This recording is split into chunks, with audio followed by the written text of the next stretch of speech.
আগের ক্লাসে যে আমি থিওরি অফ কস্ট তোমাদের সামনে আলোচনা করেছিলাম, সেখানে প্রথমে কস্টের ইন্ট্রোডাকশন দিয়েছিলাম এবং টাইপস অফ কস্ট নিয়ে আলোচনা করেছিলাম। টাইপস অফ কস্টের মধ্যে কী কী শিখেছিলাম? ফিক্সড কস্ট শিখেছিলাম, ভেরিয়েবল কস্ট শিখেছিলাম, টোটাল কস্ট শিখেছিলাম এবং অ্যাভারেজ ফিক্সড কস্ট শিখেছিলাম। আজকে করবো কি? Average variable cost. হ্যাঁ, আগের কনসেপ্টগুলি দেখা না থাকে একবার দেখে নাও, নাহলে এটা বুঝতে অসুবিধা হবে। তো average variable cost, average variable cost short form কি? এভিসি। তো এখন যদি প্রশ্ন হয় অ্যাভারেজ ভেরিয়েবল কস্ট মানে গড় পরিবর্তনশীল ব্যয় কাকে বলে, কি করে বের করব এটা?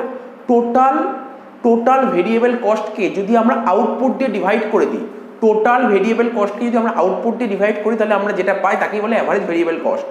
দেখো তাই লিখেছি, দেখো ফর্মুলাটা দেখে নাও, কি লেখা আছে? AVC equal to TVC by Q, মানে টোটাল ভেরিয়েবল কস্টকে যদি আমরা আউটপুট দিয়ে ডিভাইড করি তখন আমরা অ্যাভারেজ ভেরিয়েবল কস্ট পাই। আমরা অন্যভাবে বলতে পারি variable cost per unit is called average variable cost. এখানে লেখা আছে it refers per unit variable cost, per unit variable cost. Variable কস্টের একটা ইউনিটের দাম কত? একটা উদাহরণ তোলা হয়েছে, ধরো 5টা ইউনিট তৈরি করছি, 5টা ইউনিট তৈরি করতে আমার 25 টাকা ভেরিয়েবল কস্ট বাবদ খরচ হয়েছে। 5 ইউনিট তৈরি করতে ভেরিয়েবল কস্ট খরচ হয়েছে 25 টাকা। তাহলে 1 ইউনিট করতে কত? 25/5 মানে 5 টাকা। এটাই হচ্ছে ভেরিয়েবল কস্ট পার ইউনিট, আর ভেরিয়েবল কস্ট পার ইউনিটই হচ্ছে অ্যাভারেজ ভেরিয়েবল কস্ট। ঠিক আছে, এবার এই ভেরিয়েবল কস্টটা কেমন হবে? এখন প্রশ্ন উত্তরে ভেরিয়েবল কস্টের শেপটা কিরকম হবে? ভেরিয়েবল কস্টের শেপ কেমন হবে, অর্থাৎ ভেরিয়েবল কস্টটা দেখতে কেমন হবে, তার আগে একটা কথা তোমাদের মাথায় রাখতে হবে। ভেরিয়েবল কস্ট প্রথম দিকে অর্থাৎ অ্যাট ফার্স্ট প্রথম দিকে কমতে থাকবে এবং পরের দিকে বাড়তে থাকবে। দেখো কি লেখা আছে? Initially AVC falls, initially AVC falls মানে প্রথম দিকে গড় পরিবর্তনশীল ব্যয়রেখা কমতে থাকবে উইথ ইনক্রিজ ইন আউটপুট। ঠিক আছে, প্রথম দিকে এভিসি রেখা কমতে থাকবে এবং পরবর্তী সময় এভিসি রেখা বাড়তে থাকবে।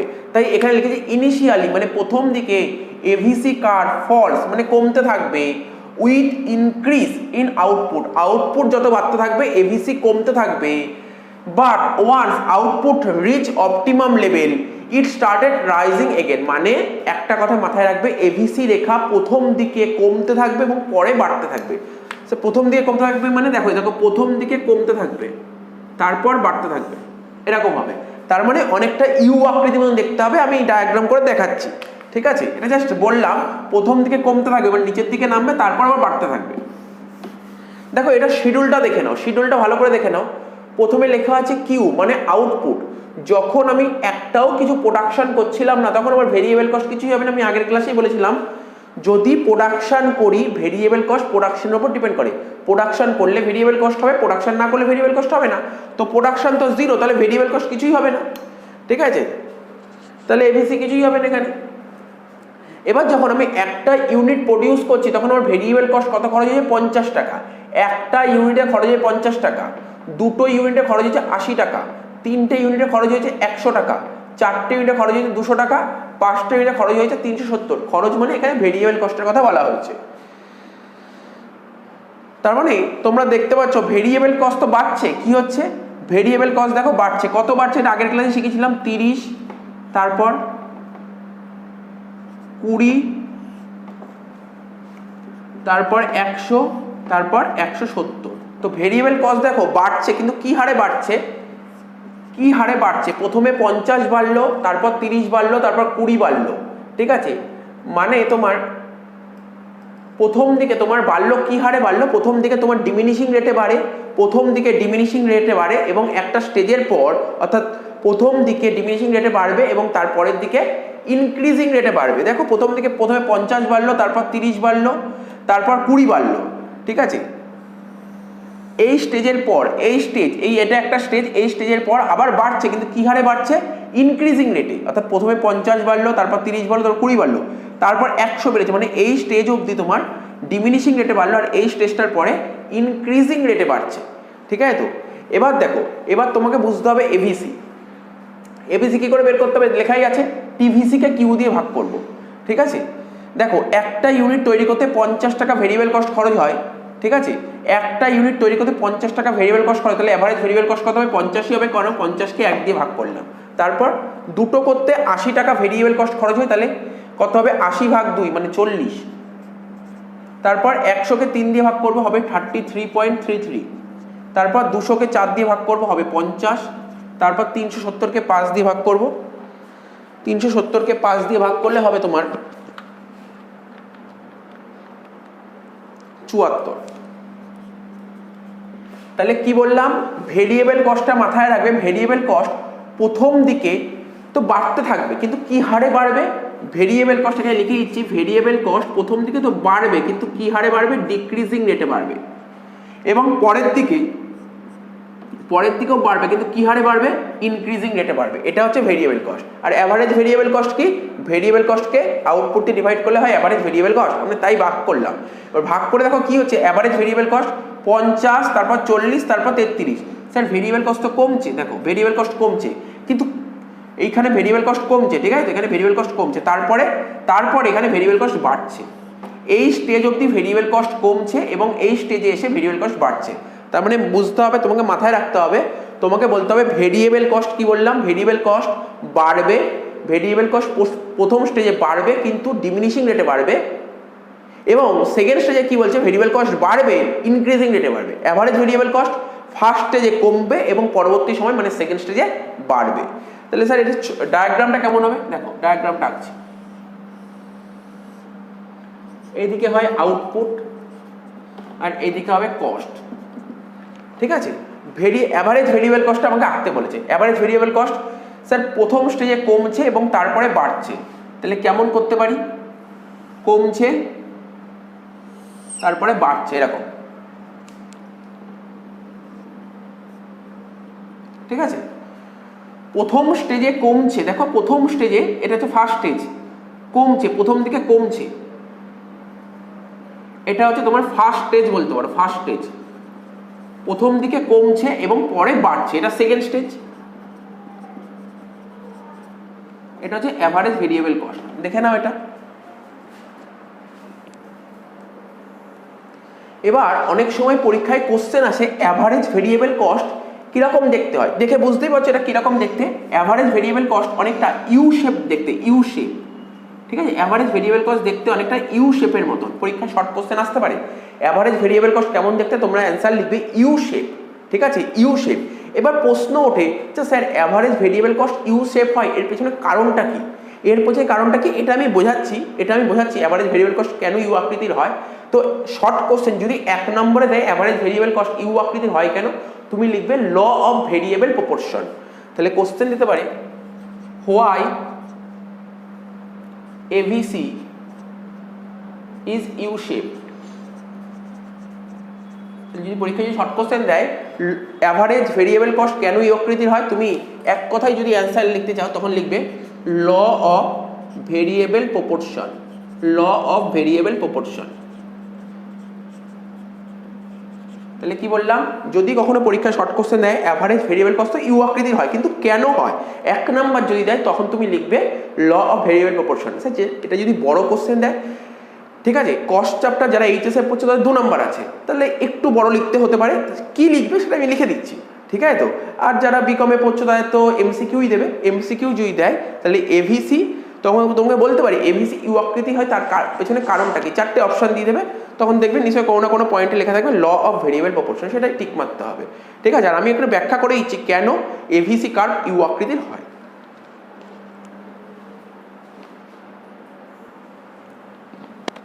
যে কোশ্চেনটা নিয়ে আলোচনা করছিলাম সেটা কি, এভিসি কার্ভ মানে গড় পরিবর্তনশীল ব্যয় রেখা কেন ইউ আকৃতির হয়। আমি অ্যান্সার কি বললাম, law of diminishing return. Law of diminishing রিটার্নটা কি ছিল, আমরা আগের চ্যাপ্টারে পড়েছিলাম থিওরি অফ প্রোডাকশনে, ওখানে পরিষ্কারভাবে বলেছিলাম ল অফ ডিমিনিশিং রিটার্নটা কি।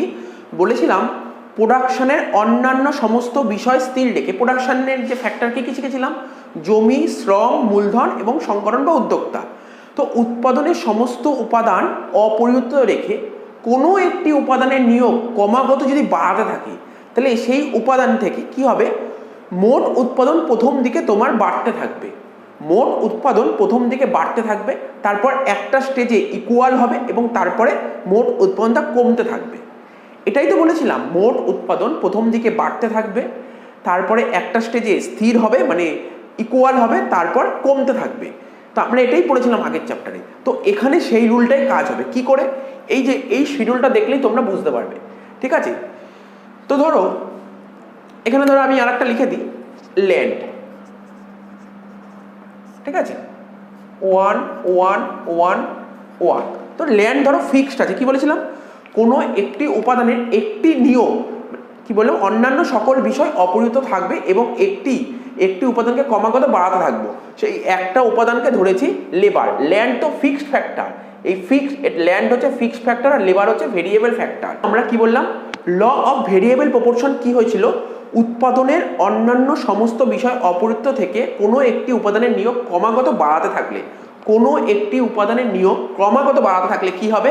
সেই উপাদানের মোট উৎপাদন প্রথম দিকে বাড়তে থাকবে, তারপর একটা স্টেজে ইকুয়াল হবে, তারপর কমতে থাকবে, ঠিক আছে? আমি এখানে ল্যান্ড লিখলাম, কিছুক্ষণ আগেই লিখলাম ল্যান্ড, ঠিক আছে? ল্যান্ডটা কি হয়েছে? ল্যান্ডটাকে ফিক্সড ফ্যাক্টর ধরছি, তাই ইকুয়াল আছে, আর ভেরিয়েবল ফ্যাক্টরটাকে ধরছি লেবার, ঠিক আছে? লেবার যখন আমি প্রথমে একটা নিয়োগ করলাম, ঠিক আছে, লেবার যখন একজন নিয়োগ করলাম, তখন আমি ধরো আমি আগের দিনে যখন প্রোডাকশন করছিলাম কি উদাহরণ দিয়েছিলাম? ফ্যানের উদাহরণ দিয়েছিলাম, তাই না? একজন লেবারকে ডাকলাম, ও 10খানা ফ্যান তৈরি করতে পারলো, ঠিক আছে? আমার ডিমান্ড প্রচুর, আমার আরও ফ্যান লাগবে, তখন আর একজন লেবার যখন নিয়োগ করলাম তখন আমার 25টা ফ্যান তৈরি হলো, দুজন লেবার মিলে 25টা ফ্যান।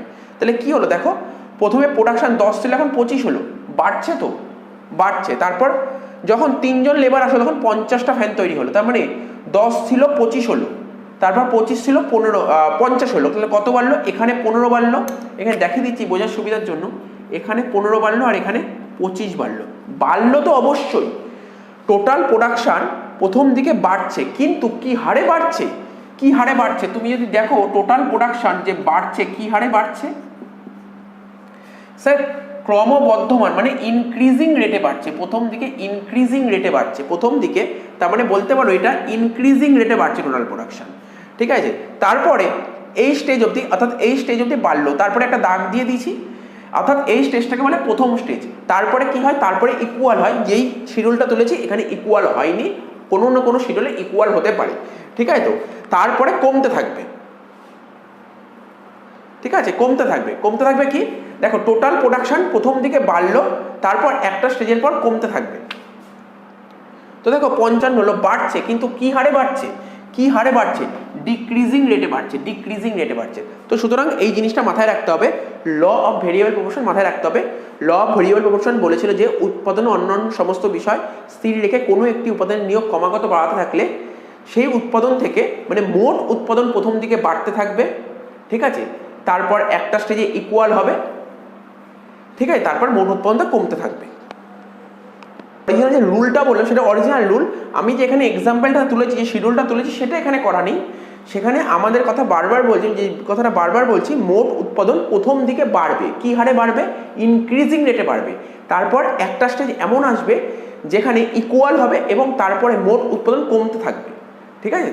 তো এটা মাথায় রাখতে হবে। এখানে যে করা আছে, এখানে কি হচ্ছে? মোট উৎপাদন মানে টোটাল প্রোডাকশন প্রথম দিকে বাড়ছে ইনক্রিজিং রেটে, তারপরেও মোট উৎপাদন বাড়ছে কিন্তু ডিক্রিজিং রেটে বাড়ছে। তো তোমাকে জিনিসগুলো মাথায় রাখতে হবে।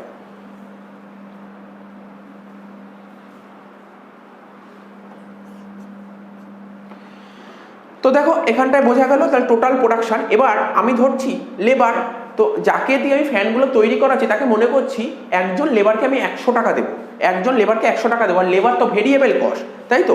ভেরিয়েবল কস্ট, তাহলে একজন লেবারকে যদি 100 টাকা দিই তাহলে কত? ভেরিয়েবল কস্ট 100 টাকা। দুজন লেবার নিয়ে এসে তাহলে কত দিতে হবে? 200 টাকা দিতে হবে। তিনজন লেবার নিয়ে এসে 300 টাকা দিতে হবে। চারজন লেবার নিয়ে এসে 400 টাকা দিতে হবে। এবার হিসাব করে দেখো, 10টা ফ্যান তৈরি করতে তোমার 100 টাকা ব্যয় করতে হচ্ছে, তাহলে একটা ফ্যানে কত? 10 টাকা।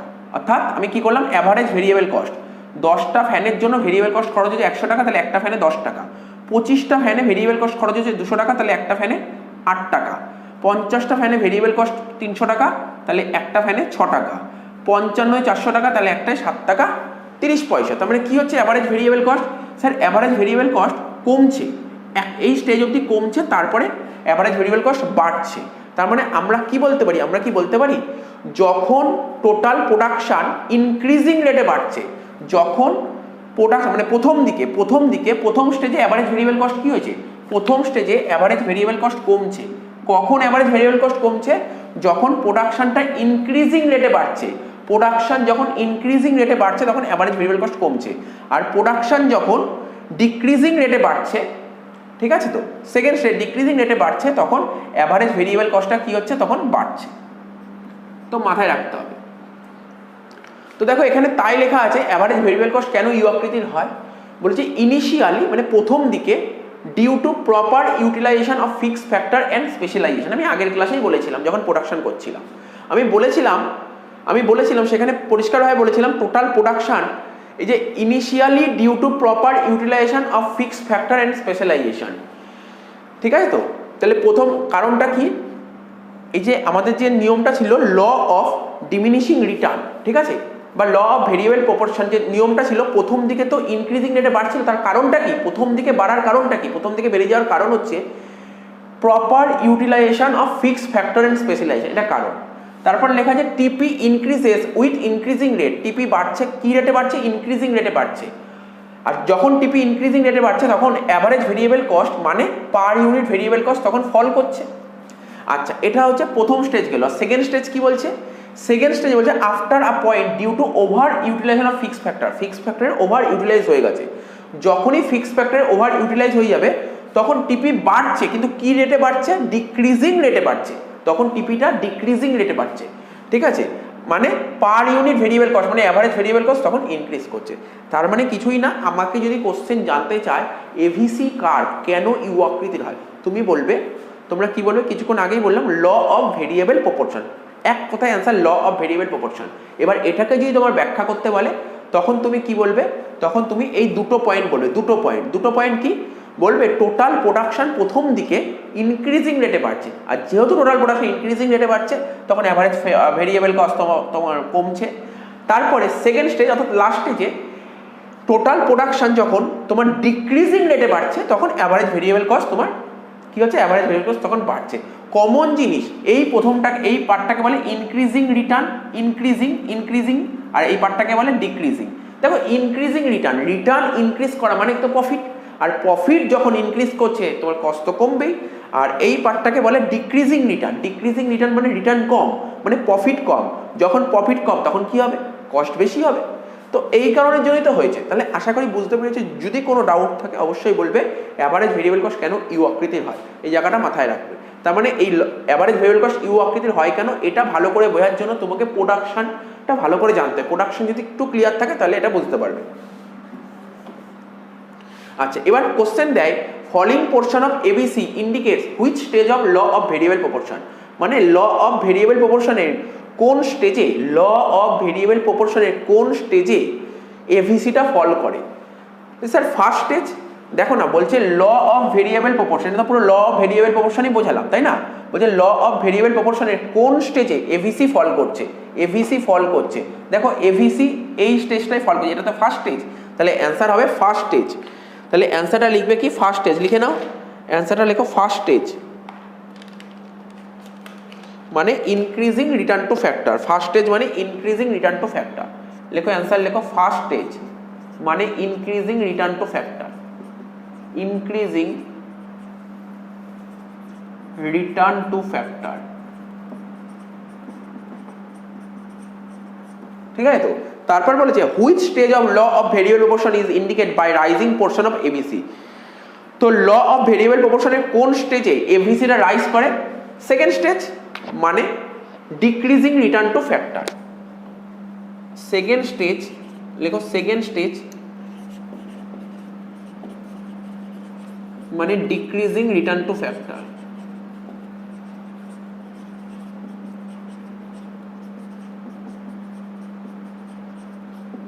ঠিক আছে তো? তার মানে বোঝা গেল। তাহলে লাস্টবার রিপিট করে দিচ্ছি, এভিসি কার্ভ অবশ্যই ইউ আকৃতির হবে। এর পেছনে কারণ কি? ইউ আকৃতি হওয়ার পেছনে দুটো কারণ মানে মেন কারণ হচ্ছে এভিসি কার্ভ ইউ আকৃতি হওয়ার পেছনে মেন কারণ ল অফ ভেরিয়েবল প্রপোর্শন। এটাকে যখন আমরা ব্যাখ্যা করবো দুদিক থেকে ব্যাখ্যা করবো, দুটো অ্যান্সার দিতেই হবে। তাই যেটা বললাম ফিক্সড ফ্যাক্টরের প্রপার ইউটিলাইজেশন হচ্ছে, আর ফিক্সড ফ্যাক্টরের প্রপার ইউটিলাইজেশন হচ্ছে মানেই হচ্ছে টোটাল প্রোডাকশন ইনক্রিজ করছে, অর্থাৎ মোট উৎপাদন প্রথম দিকে বাড়ছে, ইনক্রিজিং রেটে বাড়ছে। টোটাল প্রোডাকশন যেহেতু ইনক্রিজিং রেটে বাড়ছে, মানে ইনক্রিজিং রেটে বাড়ছে মানে কি ইনক্রিজিং রিটার্ন টু ফ্যাক্টর, আর যখনই ইনক্রিজিং রিটার্ন টু ফ্যাক্টর হচ্ছে তখন ভেরিয়েবল কস্ট, তোমরা জানো রিটার্ন মানে প্রফিট যত বাড়বে কস্ট তত কমবে, এই কারণে ভেরিয়েবল কস্টটা কমছে। আর একটা কারণ ফিক্সড ফ্যাক্টরের প্রথমে ফিক্সড ফ্যাক্টর প্রপার ইউটিলাইজেশন হলো, তারপর ফিক্সড ফ্যাক্টর ওভার ইউটিলাইজেশন হচ্ছে। যখন ওভার ইউটিলাইজেশন হচ্ছে তখন টোটাল প্রোডাকশন বাড়ছে, কিন্তু কি রেটে বাড়ছে? ডিক্রিজিং রেটে বাড়ছে। যেহেতু টোটাল প্রোডাকশন ডিক্রিজিং রেটে বাড়ছে তাই তাকে বলে ডিক্রিজিং রিটার্ন টু ফ্যাক্টর, মানে রিটার্ন মানে প্রফিটটা কম হচ্ছে, কখন প্রফিট কম হচ্ছে, কখন প্রফিট কম, কস্ট বেশি হলে। এই কারণের জন্য এটা হচ্ছে প্রপার অ্যান্সার, এই অ্যান্সারটা লিখতে হবে। আশা করি বুঝতে পেরেছো। আচ্ছা, এতক্ষণ কি বোঝালাম? অ্যাভারেজ ভেরিয়েবল কস্ট নিয়ে আলোচনা করলাম। এবার আলোচনা করবো অ্যাভারেজ কস্ট নিয়ে। তো তোমরা সবাই বুঝতে পারছো অ্যাভারেজ কস্ট জিনিসটা কি। অ্যাভারেজ কস্টকে বাংলায় বলা হয় গড় ব্যয়। তো গড় ব্যয় কাকে বলে? এখন যদি প্রশ্ন ওঠে গড় ব্যয় কাকে বলে, আরে টোটাল কস্টকে যদি আমরা আউটপুট দিয়ে ডিভাইড করে দিই তখন তাকে বলে গড় ব্যয় বা অ্যাভারেজ কস্ট। কি লেখা আছে? It refers to per unit cost of production, অর্থাৎ একটা ইউনিট তৈরি করতে যত টাকা খরচ হবে সেটাই হচ্ছে তোমার অ্যাভারেজ কস্ট। কি লেখা আছে? Average cost equal to total cost by Q, TC by Q. কি বললাম? TC by Q. Average cost বের করার ফর্মুলা হচ্ছে টিসি বাই কিউ। টোটাল কস্টকে যদি আমরা কোয়ান্টিটি বা আউটপুট দিয়ে ডিভাইড করি তখন তাকে বলে অ্যাভারেজ কস্ট। তো টোটাল কস্ট জিনিসটা কি? টোটাল কস্ট আমরা অনেকক্ষণ ধরেই শিখছি বা আগের দিনেও শিখেছি। টোটাল কস্ট বলতে আমরা কাদের বুঝি? ফিক্সড কস্ট আর ভেরিয়েবল কস্ট, দুটো কস্ট যোগ করলেই আমার বেরিয়ে যাবে টোটাল কস্ট। তো টোটাল কস্টের জায়গায় লিখলাম fixed cost plus variable cost, নিচে কিউ আছে বলে কিউ লিখলাম। এইবার আমরা কি করলাম? ফিক্সড কস্ট বাই কিউ লিখলাম plus variable cost by Q লিখলাম। তার মানে ফিক্সড কস্টকে কিউ দিয়ে ভাগ করলে কি হয়? কিছুক্ষণ আগেই আমরা শিখলাম, আগের ক্লাসে শিখেছি average fixed cost. Average fixed cost কাকে বলে? ফিক্সড কস্টকে যদি আমরা আউটপুট দিয়ে ডিভাইড করি তখন তাকে বলে অ্যাভারেজ ফিক্সড কস্ট। তাই বলতে পারি এফসি বাই কিউ মানে অ্যাভারেজ ফিক্সড কস্ট, আর ভিসি বাই কিউ মানে অ্যাভারেজ ভেরিয়েবল কস্ট।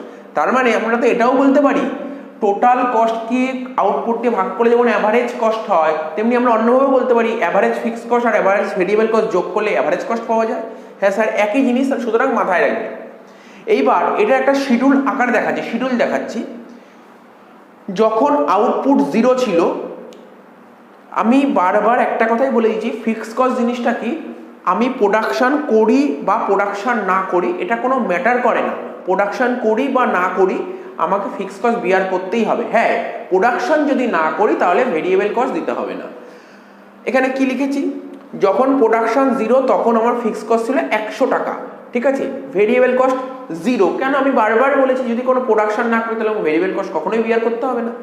তার মানে যখন প্রোডাকশন 0 ছিল তখন ফিক্সড কস্ট আর ভেরিয়েবল কস্ট মিলে আমার টোটাল কস্ট কত হচ্ছে স্যার? 100। আর অ্যাভারেজ কস্ট কত হবে দেখো, 100কে যদি 0 দিয়ে ভাগ করো তো হবে না। তোমরা বুঝতেই পারছো 100কে 0 দিয়ে ভাগ করলে কত হয়? বলো, 100কে 0 দিয়ে ভাগ করলে কত হবে? কিছুই হবে না, ড্যাশ হবে। জেনারেলি তো কোনো নাম্বারকে 0 দিয়ে ডিভাইড করলে আনডিফাইন হয়, কিন্তু এখানে আমরা ড্যাশ দিলাম, মাথায় রাখবে। আচ্ছা, যখন একটা ইউনিট প্রডিউস করছি তখন ফিক্সড কস্ট আগে যা ছিল তাই থাকবে, কোনো ফিক্সড কস্টের চেঞ্জ হবে না, 100 টাকা।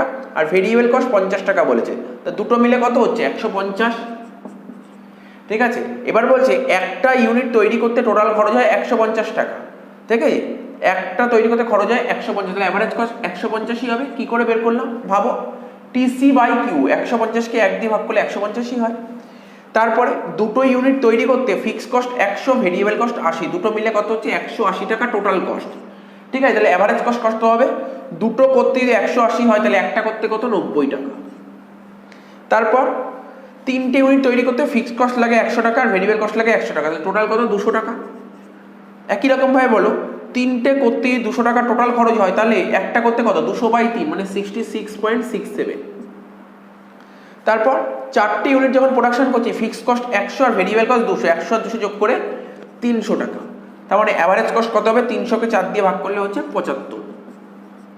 লাস্ট যখন 5টা ইউনিট তৈরি করছি তখন ফিক্সড কস্ট 100 টাকা, আগে যা ছিল একই। বারবার একটা কথাই বলছি, ফিক্সড কস্ট ইউনিট যতই চেঞ্জ হোক না কেন ফিক্সড কস্টের কোনো চেঞ্জ হবে না, তাই এখানে 100 টাকা হয়েছে।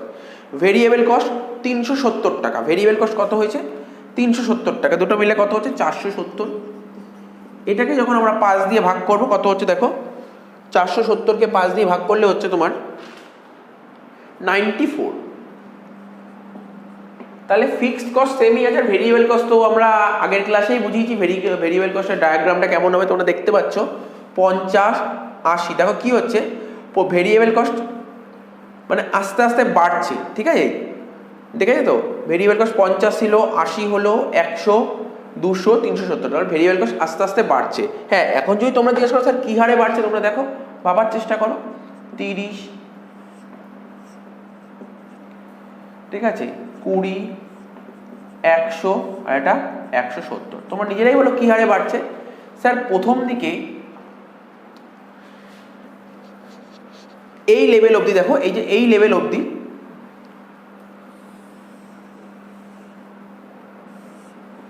ঠিক এই লেভেল অবধি, এই যে এই লেভেল অবধি ভেরিয়েবল কস্ট বাড়ছিল, কিন্তু কি হারে বাড়ছিল, ডিমিনিশিং রেটে বাড়ছিল। তারপরে ভেরিয়েবল কস্ট ইনক্রিজিং রেটে বাড়ছে।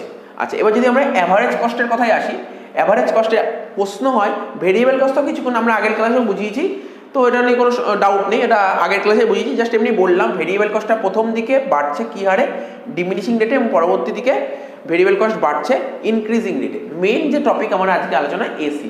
প্রশ্ন ওঠে স্যার এসি কার্ভটার আকৃতি কেমন হবে, আকার কেমন হবে, পরীক্ষা শর্ট কোশ্চেন আসে, এসি রেখার আকারটা কেমন হবে।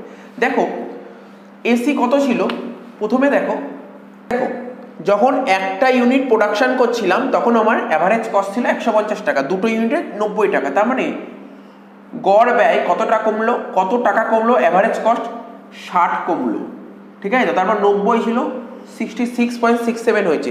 এটা মাইনাস করে দেখো কত কমছে,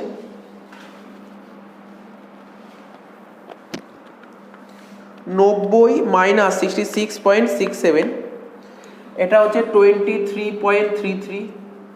তারপর 66.67 ছিল, 75 হলো, কত হচ্ছে 75 মাইনাস 66.67, 8.33 হচ্ছে।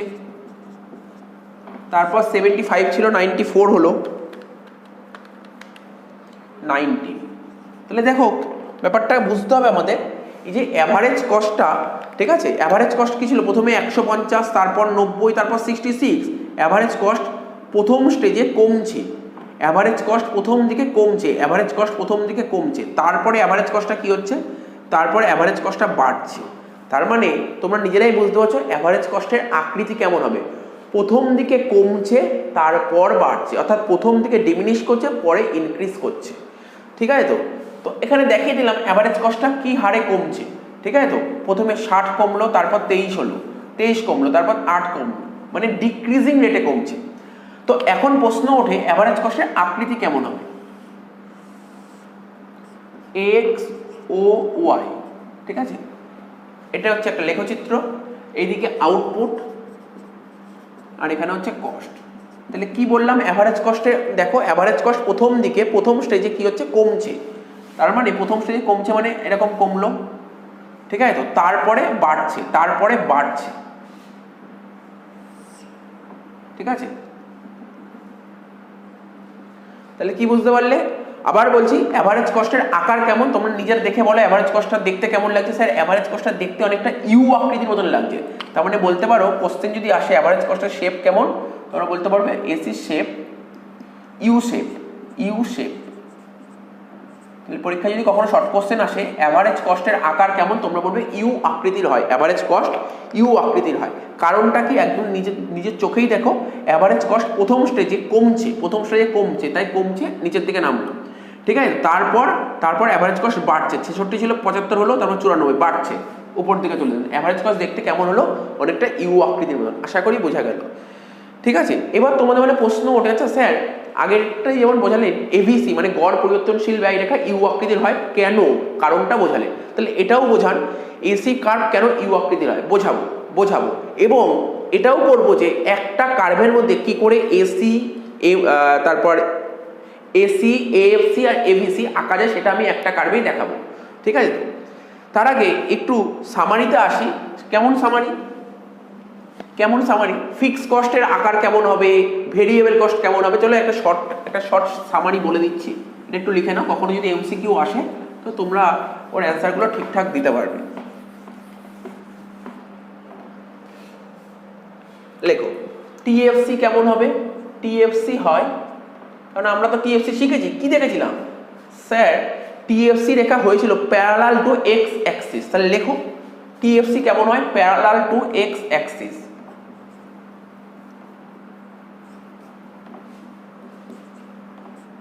X Axis, parallel to x Axis.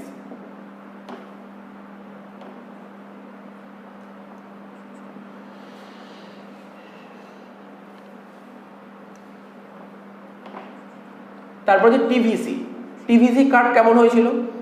TVC curve হয়েছিল, মনে করার চেষ্টা করো, টিভিসি কার্ভ হয়েছিল inverted S shape, inverted S shape. তারপর টিসি কার্ভ কেমন হয়েছিল? টিসি কার্ভ হয়েছিল ইনভার্টেড এস শেপ। তারপর হচ্ছে অ্যাভারেজ ফিক্সড কস্ট কেমন হয়েছিল? Rectangular hyperbola, rectangular hyperbola, rectangular hyperbola. তারপর এভিসি আজকেই করালাম you shape, R AC you shape. এটা কেন লেখালাম, কখনো কখনো এমসিকিউ আসতে পারে, তাহলে এগুলো তোমার জেনে রাখার সুবিধা। তোমাকে জেনে রাখতে হবে টিএফসি রেখা কেমন হয়েছিল, প্যারালাল টু এক্স অ্যাক্সিস, মনে করার চেষ্টা করো, ঠিক আছে। টিভিসি রেখা ইনভার্টেড এস শেপ, টিসি রেখা ইনভার্টেড এস শেপ, এএফসি রেখা রেক্টাঙ্গুলার হাইপারবোলা, অ্যানালাইসিস করেছিলাম লাস্ট ক্লাসে, ঠিক আছে। এভিসি ইউ শেপ আজকেও অ্যানালাইসিস করলাম, এভিসি কেন ইউ আকৃতির হয় বোঝালাম। আচ্ছা, এসি কেন ইউ আকৃতির হয় এখন এটা বোঝাবো।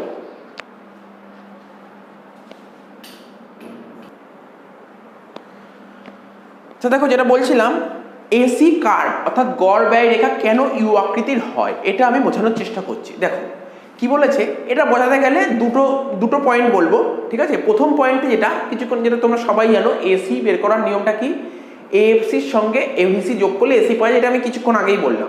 দেখো লেখা আছে এএফসির সাথে যদি এভিসি যোগ করি তাহলে আমরা এসি পাবো। এত আমরা কিছুক্ষণ আগে আমি কি বললাম, ধরো এএফসি আছে ধরো 10, সাপোজ এএফসি 10 আর এভিসি আছে 5, তো দুটো যোগ করে কত হলো 15, এটা পেতাম এসি। এটা তো আমরা নিউমেরিক্যালি যোগ করছিলাম, এখন আমরা গ্রাফিক্যালি যোগ করব। গ্রাফিক্যালি কি করে যোগ করব সেটা একটা দেখা যাক কি করে করা যায়। অর্থাৎ আমি এমনভাবেই যোগটা করব, দেখো একসঙ্গে 3-4টা কোশ্চেন কভার করার চেষ্টা করছি এই কোশ্চেনের মধ্যে। বলছে এসি কার্ভ কেন ইউ আকৃতির হয়, এটা তো বোঝাবোই, তার সঙ্গে কিছুক্ষণ আগে বললাম না একটা ছবির মধ্যেই আঁকবো এসি, এভিসি আর এএফসি, ঠিক আছে। তো দেখো প্রথমে এই যে এখানে 1 নম্বর পয়েন্টে যে ব্যাখ্যা করব না, AC equal to AFC plus ABC, সেটা ব্যাখ্যা করার আগে ডায়াগ্রামটা বুঝিয়ে নিই, তারপর ব্যাখ্যাটা পড়ছি।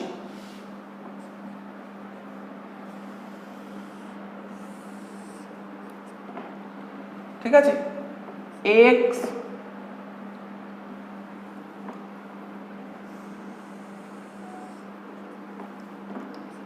এক্স ও ওয়াই, এইদিকে কস্ট আর এইদিকে আউটপুট। প্রথমে আমরা এএফসি কার্ভটা আঁকবো। তোমরা মনে করার চেষ্টা করো, এএফসি আগের ক্লাসে একদম লাস্টে বুঝিয়েছিলাম এএফসি কার্ভটা কেমন হয়েছিল। স্যার আপনি বলেছিলেন এএফসি কার্ভটা rectangular hyperbola, rectangular hyperbola diminishing হয়েছিল, ডিমিনিশিং হয়েছিল,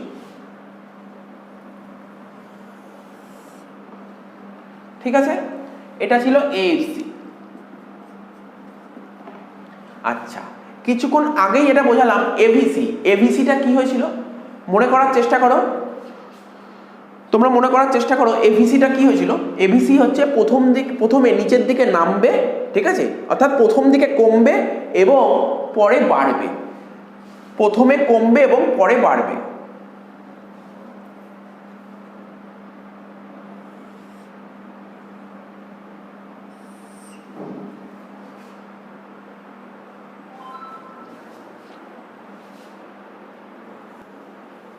তাহলে বোঝা গেল এভিসি রেখাটা প্রথমে কমবে এবং পরে বাড়বে, প্রথমে কমলো এবং পরে বাড়লো, এটা হচ্ছে এভিসি রেখা।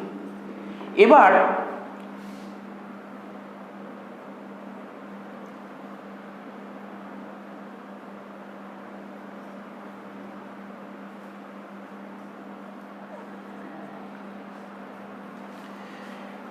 এতটা ইউনিট যদি আমি প্রোডাকশন করি, এতটা ইউনিট যদি আমি প্রোডাকশন করি, সেখানে আমার অ্যাভারেজ ফিক্সড কস্ট হবে এতটা। আবার বলছি, আমি যদি এতটা ইউনিট যদি প্রোডাকশন করি তাহলে আমার অ্যাভারেজ ফিক্সড কস্ট হবে এতটা, আর অ্যাভারেজ ভেরিয়েবল কস্ট হবে তোমার এতটা। রিপিট করছি কথাটা, বারবার শোনো, এখানে ক্যাচ করবে এই জায়গাটা। আমি যদি এতটা ইউনিট প্রোডাকশন করি তাহলে আমার অ্যাভারেজ ফিক্সড কস্ট হবে এতটা, আর অ্যাভারেজ ভেরিয়েবল কস্ট হবে এতটা। আমাকে বলতে হবে অ্যাভারেজ কস্ট কী করে বের করব, অর্থাৎ এই অ্যাভারেজ ভেরিয়েবল কস্টের উপরে ঠিক এতটা যদি যোগ করে দিই, এতটা যদি যোগ করে দিই,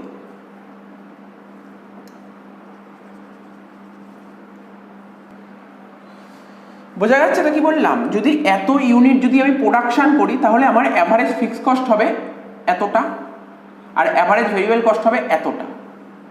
এবার এই দুটো যদি যোগ করি তাহলে তো তুমি অ্যাভারেজ কস্ট পাবে, এবং কতটা যোগ করবো, এই এতটা অ্যাভারেজ ফিক্সড কস্ট যেটা হয়েছে, এই অ্যাভারেজ ফিক্সড কস্টটা এখানটায় যোগ করে দেবো, তাহলে তোমার বেরিয়ে যাবে তোমার অ্যাভারেজ কস্ট। এটা হচ্ছে এই বিন্দুটা বললাম।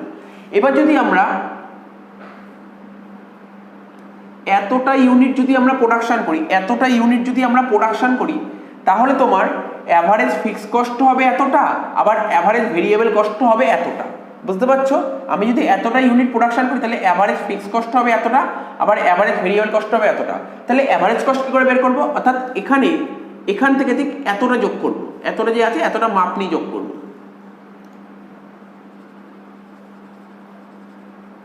ঠিক আছে? এতটা।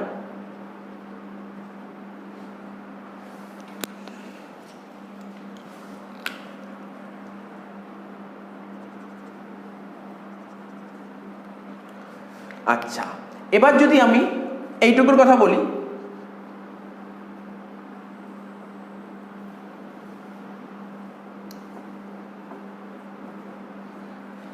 যদি আমি এইটুকু প্রোডাকশন করি তাহলে আমার অ্যাভারেজ ভেরিয়েবল কস্ট হবে এতটা, আর অ্যাভারেজ ফিক্সড কস্ট হবে এতটা।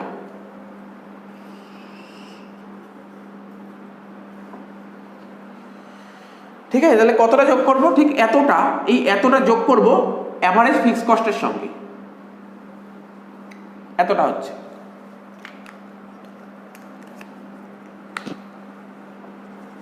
এবার কি করব আমরা? এবার আমরা এইটা হাতে এইটার সঙ্গে যোগ করে দিচ্ছি, দেখো,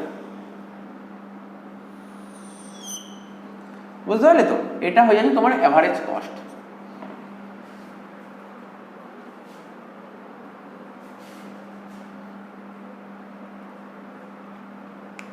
তাহলে বোঝা যাচ্ছে, আমি আবার রিপিট করে দিচ্ছি, যদি আমরা এতটা ইউনিট প্রোডাকশন করি, যদি আমরা এতটা ইউনিট প্রোডাকশন করি তাহলে অ্যাভারেজ ফিক্সড কস্ট হবে এতটা, আর অ্যাভারেজ ভেরিয়েবল কস্ট হবে এতটা। ঠিক আছে তো? তাহলে অ্যাভারেজ কস্ট কী করে পাবো? এই যতটা, এই যে এইটুকু যে অ্যাভারেজ কস্ট, এটা ভেরিয়েবল কস্টের সঙ্গে যোগ করে দেবো, এই পয়েন্টটা পেলাম। আর এতটা ইউনিট যদি আমরা প্রোডাকশন করি তাহলে অ্যাভারেজ ফিক্সড কস্ট পাবো এতটা, অ্যাভারেজ ভেরিয়েবল কস্ট পাবো এতটা। এই যে এতটা পেলাম ফিক্সড কস্ট হোক ভেরিয়েবল কস্ট, সেটা আবার এখান থেকে যোগ করে দিলাম, এই পয়েন্টটা পেলাম। আচ্ছা, যদি এতটা ইউনিট প্রোডাকশন করি তাহলে অ্যাভারেজ ফিক্সড কস্ট পাবো এতটা, আর অ্যাভারেজ ভেরিয়েবল কস্ট পাবো এতটা। ঠিক আছে, কি বললাম? এতটা ইউনিট যদি প্রোডাকশন করি তাহলে অ্যাভারেজ ফিক্সড কস্ট পাবো এতটা। ঠিক আছে তো? আর অ্যাভারেজ ভেরিয়েবল কস্ট পাবো এতটা। অর্থাৎ এই যে এতটা যে এক্সট্রা, এই এতটা যে পেলাম সেটা অ্যাভারেজ ভেরিয়েবল কস্টের সঙ্গে যোগ করলাম, এই পয়েন্টটা পেলাম, এই তিনটে পয়েন্ট যোগ করে দিলাম, এই পেয়ে গেলাম অ্যাভারেজ কস্ট। তাহলে জিনিসটা বোঝা গেল। এবার এখান থেকে মানে আমি বোঝানোর চেষ্টা করলাম, এমনি তো হাতে আঁকা যেতই অ্যাভারেজ কস্টের কার্ভটা কেমন হয়, বা তিনটে আঁকা একসঙ্গে কী করে হয়, এটা একবারে করা যেত। দেখো, প্রপারলি আমার ডায়াগ্রামটা ঠিকঠাক হতে হবে। তুমি দেখো, তুমি ভাবার চেষ্টা করো, এখান থেকে যতটা মাপ আছে সেই মাপটা এখান থেকে এতটা আছে, এখানে যতটা মাপ এখানে ততটা মাপ আছে, আর এখানে যতটা মাপ এটা ঠিক এখানে ততটা মাপই আছে। আর এরকম যদি মাপ ইকুয়াল হয় তাহলে তুমি ভাববে তোমার আঁকাটা ঠিকঠাক আছে। ঠিক আছে তো? আর এটা দেখো, এসি কার্ভ অনেকটা ইউ আকৃতির মতনই দেখতে হয়েছে।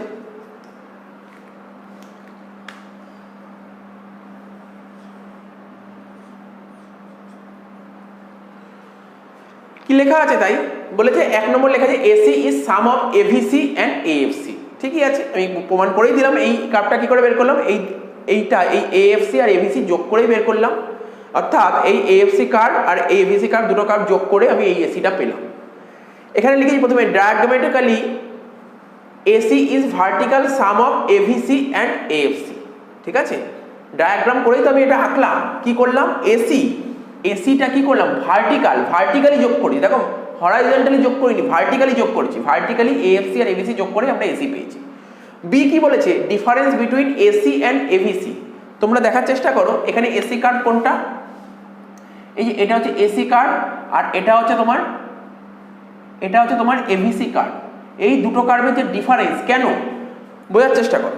এই দেখো ফর্মুলা কি জানতো আমরা, AC equal to AFC plus ABC. দুটো কার্ভ মানে এসি কার্ভ আর এবিসি কার্ভের ডিফারেন্স হবে। কেন ডিফারেন্স হবে, এএফসির জন্য। ঠিক আছে, এই যে এখানে এসি কার্ভ আছে আর এখানে দেখো এবিসি কার্ভ আছে, এই যে দুটো কার্ভের মধ্যে যে গ্যাপ আছে না, কেন গ্যাপটা তৈরি হয়েছে, কেন ডিফারেন্সটা কেন তৈরি হয়েছে, এএফসির জন্য। কেন ডিফারেন্স তৈরি হয়েছে, এএফসির জন্য, মাথায় রাখতে হবে। তারপর কি বলেছে, because there is difference AFC বললাম, which continue fall with increase in output. যেটা কিনা এএফসি কার্ভ দেখো আস্তে আস্তে নিচের দিকে নামছে, যেটা কিনা যত প্রোডাকশন করছি এএফসি তত আস্তে আস্তে কমতে থাকছে। তাই তো এখানে লেখা হয়েছে হুইচ কন্টিনিউ ফল, এএফসি আস্তে আস্তে ফল করছে with increase in output, output যত বাড়ছে এএফসি তত ফল করছে, এটাই বলা হয়েছে। AC and AVC curve will never touch each other. AC আর এবিসি দেখো, এই যে এসি কার্ভ আর এই এবিসি কার্ভ, ঠিক আছে, কখনোই দুজনকে টাচ করবে না। ধরো এরকমও যদি হয়, এসি ধরো আস্তে আস্তে এরম হচ্ছে, এরম কখনোই টাচ করবে না, এটা কখনো সম্ভব নয়, এটা কখনোই সম্ভব নয়। এসি আর এবিসি কার্ভ কখনোই টাচ করবে না, কখনোই দুজনকে টাচ করবে না, এটা মাথায় রাখবে। এসি আর এবিসি কখনোই টাচ করবে না, AC and AVC curve will never touch each other because they are difference. কেন টাচ করবে না, তাদের মধ্যে ডিফারেন্সটা কি আছে, এএফসি, এই কারণে যে টাচ করবে না। তোমরা জানো, তোমরা সবাই জানো ফিক্স কস্ট, যত প্রোডাকশন লেভেল যাই হোক না কেন ফিক্স কস্ট কখনো জিরো হতে পারে না, ঠিক আছে। তো ফিক্স কস্ট যদি জিরো না হয়, ঠিক আছে, তো এইটাই হচ্ছে অ্যান্সার। এসি আর AVC curve will never touch each other because their difference is AFC, তাদের মধ্যে ডিফারেন্সটা আছে AFC, which never become zero, যেটা কিনা এএফসি কখনোই জিরো হতে পারে না। এএফসি কখনোই জিরো হতে পারবে না, আগের ক্লাসেও বুঝিয়েছি এএফসি কেন জিরো হতে পারে না। তোমরা নিজেরাই ভাবো এএফসি কেন জিরো হতে পারবে না। এএফসি জিরো হতে পারবে না কারণ ফিক্স কস্ট তো কিছু না কিছু থাকবেই, তাহলে কি করে জিরো হবে। আচ্ছা, লাস্ট বলেছে AC curve lie above the AVC curve. AC কার্ভটা এবিসি কার্ভের ওপরে থাকবে বিকজ ইট ইনক্লুডস এএফসি, কারণ এদের মাঝখানে থাকে এএফসি।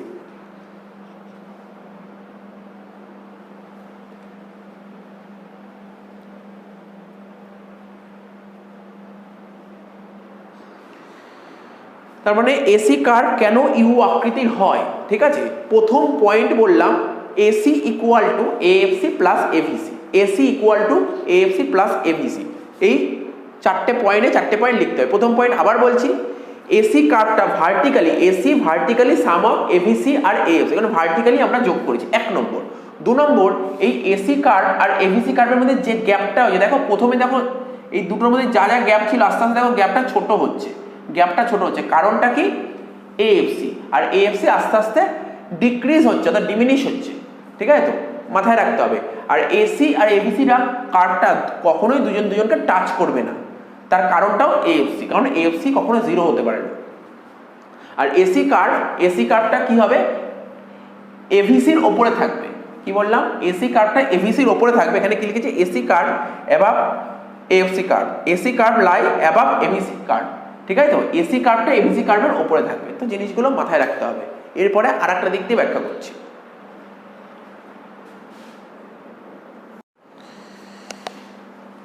এরপরে এটার এই এসি কার্ভ কেন ইউ আকৃতির হয় এটা বোঝার জন্য সেকেন্ড পয়েন্টটা পড়ে নিই। সেটা হচ্ছে law of variable proportion. Law of variable proportion সম্পর্কে আমরা কি জানি, আমরা আগের চ্যাপ্টারেও শিখেছি বা এভিসি যখন পড়াচ্ছিলাম তখনও বলেছিলাম, উৎপাদনের অন্যান্য সমস্ত উপাদান স্থির রেখে কোনো একটি উপাদানকে ক্রমাগত বাড়াতে থাকলে সেই উপাদানের মোট উৎপাদন প্রথম দিকে ইনক্রিজিং রেটে বাড়তে থাকে, তারপর ডিক্রিজিং রেটে বাড়তে থাকে, তারপর একটা পর্যায়ে যেখানে সমান হয় তারপরে টোটাল প্রোডাকশন বা মোট উৎপাদন কমতে থাকে। এবার যদি আমি অ্যাভারেজ প্রোডাকশন যদি সেখানে দেখি, সেখানে কি ছিল, ল অফ ভেরিয়েবল প্রপোর্শনে অ্যাভারেজ প্রোডাকশন প্রথম দিকে বাড়ছিল, ঠিক আছে। তো তারপর একটা পর্যায়ে ইকুয়াল হলো অর্থাৎ সমান হলো, তারপরে কমছিল, ঠিক আছে। তো তাহলে বুঝতে পারলে, তার মানে আমি যদি বলি আগে কি করেছিলাম, ল অফ ভেরিয়েবল প্রপোর্শনে অ্যাভারেজ প্রোডাকশনের আঁকাটা কেমন ছিল সেটা একটু দেখে নাও। অ্যাভারেজ প্রোডাকশন প্রথম দিকে বাড়ছিল তারপর কমছিল, অর্থাৎ এরকম ছিল, এরকম ছিল অ্যাভারেজ প্রোডাকশন, প্রথম দিকে বাড়ছিল তারপর কমছিল। ঠিক আছে? তো এটা লেখো এক্স ও ওয়াই।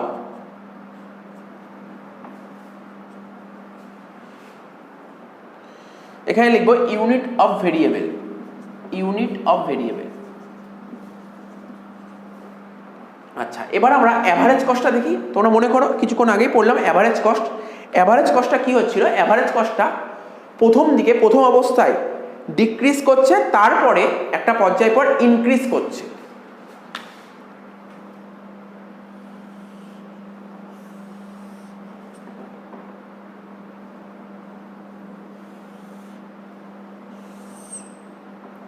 হচ্ছে অ্যাভারেজ কস্ট। ঠিক আছে, এটা হচ্ছে এক্স ও ওয়াই। ঠিক আছে, এইদিকে হচ্ছে আউটপুট। দেখো কি বলছে, when AP rise, AP AP যখন রাইস করছে,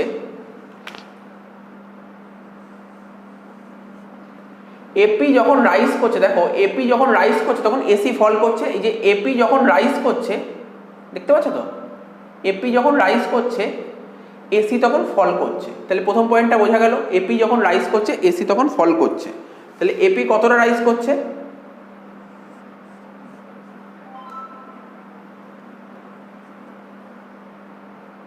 ঠিক আছে, এপি যখন রাইস করছে এসি তখন ফল করছে, তখন মাথায় রাখতে হবে এই যে এসি ফল করলো, দেখো এতটা, এতটা ফল করলো, আর এপি যখন রাইস করছে এতটা।